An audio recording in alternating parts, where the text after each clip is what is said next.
ٹوٹ جاتی ہے، ختم ہو جاتی ہے، تو تب 90 دن کا وقت پورا ہوتا ہے تقریباً وسط دسمبر تک یا دسمبر کے تیسرے ہفتے تک۔ تو دسمبر تو بہرحال کسی بھی انتخابی سرگرمی یا انتخابات کے لیے کوئی بہت مناسب وقت نہیں ہوتا۔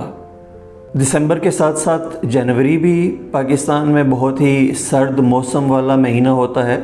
انتخابات ہو سکتے ہیں، ایسا ممکن نہیں ہے کہ انتخابات کا انعقاد بالکل یکسر ممکن ہی نہیں ہوتا، لیکن ابھی ملک سیلاب کی تباہ کاریوں سے نکل رہا ہو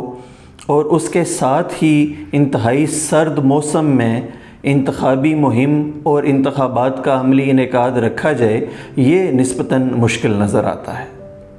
تو اس طرح سے دو بڑی رکاوٹیں تو نظر آتی ہیں، ایک سیلاب کی تباہ کاریوں کی شکل میں اور دوسری دسمبر جنوری میں سخت سردی کی صورت میں۔ تیسری بڑی مشکل جو نظر آتی ہے وہ یہ ہے کہ کیا اگر انتخابات کے انعقاد کا اعلان کر دیا جائے تو کیا اس کے لیے درکار مالی وسائل کی دستیابی بھی ممکن ہو سکے گی؟ کچھ عرصہ پہلے الیکشن کمیشن آف پاکستان نے یہ اندازہ لگایا تھا کہ عام انتخابات کے لیے کوئی 45 ارب روپے کی ضرورت ہوگی۔ اس میں انتخابی انتظامات اور سیکیورٹی کے انتظامات کا خرچ شامل ہے۔ اب صورتحال یہ ہے کہ پاکستان بہت سارے معاشی مسائل سے دوچار ایک ملک ہے، بہت سارے مالیاتی دباؤ ہیں، تو کیا ایسی صورتحال میں فوری طور پہ انتخابات کے انعقاد کے لیے 45 ارب روپے کی رقم وفاقی حکومت کی جانب سے مہیا کی جا سکتی ہے؟ یہ مشکل لگتا ہے، خاص طور پہ اس صورت میں کہ جب 2022-23 کا بجٹ جو 1 جولائی 2022 سے آپریشنل بھی ہے، اس میں انتخابات کے لیے کوئی رقم نہیں رکھی گئی۔ تو یہ ایک بہت بڑی رقم ہے جس کا انتظام وفاقی حکومت کو، بے شک وہ موجودہ حکومت ہو یا نگران حکومت ہو، اس کو کر کے دینا پڑے گا الیکشن کمیشن آف پاکستان کو۔ کچھ لوگ ہمیں یہ خبر بھی دے رہے ہیں کہ یہ ممکن ہے کہ اگر قومی اسمبلی تحلیل نہ کی جائے تو عمران خان صاحب اس پہ بھی جا سکتے ہیں کہ وہ پنجاب کی اسمبلی اور کے پی کی اسمبلی تحلیل کر کے وہاں پہ انتخابات کروا دیں۔ اچھا، یہ تھیوری میں تو یہ ممکن ہے، لیکن پریکٹیکلی یہ بھی مشکل نظر آتا ہے، کیونکہ پنجاب اس کا بہت بڑا حصہ، خاص طور پہ جنوبی پنجاب، وہ بھی سیلاب کی وجہ سے متاثر ہوئے ہیں، اسی طرح کے پی کے بھی بہت سارے علاقے سیلاب کی وجہ سے متاثر ہوئے ہیں۔ لیکن اس کے ساتھ ہی یہ بھی مشکل نظر آتا ہے، جیسے ہم نے پہلے بھی کہا کہ پنجاب میں خاص طور پہ عمران خان صاحب کے اتحادی پرویز الہی صاحب اس پہ راضی ہو جائیں کہ جلد اسمبلی کو تحلیل کر دیا جائے اور صوبائی حکومت نئی صوبائی اسمبلی کے لیے انتخابات کروائے جائیں۔ اسی طرح صوبہ سرحد کی اسمبلی تحلیل کرتے ہوئے بھی اپنی ہی جماعت کے اندر سے عمران خان صاحب کو مزاحمت یا مشکلات کا سامنا کرنا پڑ سکتا ہے کہ ہمیں مدت پوری کرنی چاہیے اور اسمبلی وقت سے پہلے تحلیل نہیں کرنی چاہیے۔ بہت سارے لوگ ہیں جو پہلے بھی اس نقطے پہ اپنی اختلافی رائے کا اظہار کر چکے ہیں، اور لگتا یہی ہے کہ ان کو، خاص طور پہ وزیر اعلیٰ کے پی کو، آسانی سے راضی کرنا مشکل ہوگا۔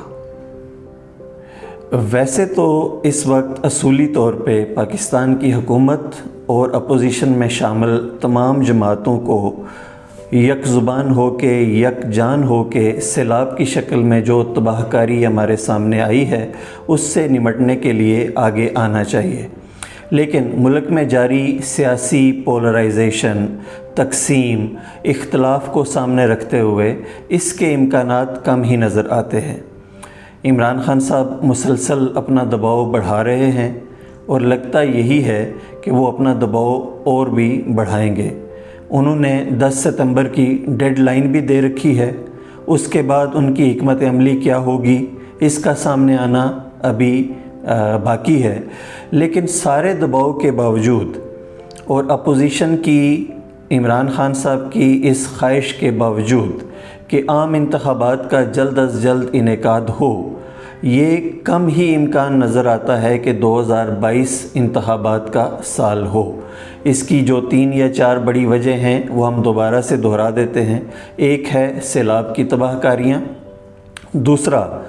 موسمی شدت جو دسمبر اور جنوری میں ہوگی، اور تیسرا